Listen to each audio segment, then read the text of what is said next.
great thing about today's art world is that so many artists can make a living doing all kinds of different things. The negative part is, in my view, as art gets more and more popular, the issues get a little dumbed down, and that there's less room or less discussion of things that are truly a little bit difficult, a little bit more esoteric. And I guess that's, to some extent, the kind of art that I like best. The Florence Griswold Museum is in Old Lyme, Connecticut. The curator, Ben Coleman, he had the idea of let's just show 9 large paintings. And in fact, the earliest painting is from 1987. I felt that with just these 9 large paintings, you have a kind of interesting survey of my career. Well, the first room has 3 paintings from the 1980s. My work at that time was just as concerned with the threat of technology and the dark side of our civilization as anything positive.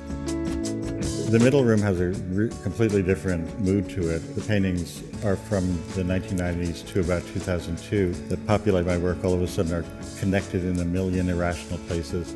I kind of think that the space of my painting in the 90s reflected that change in communications technology.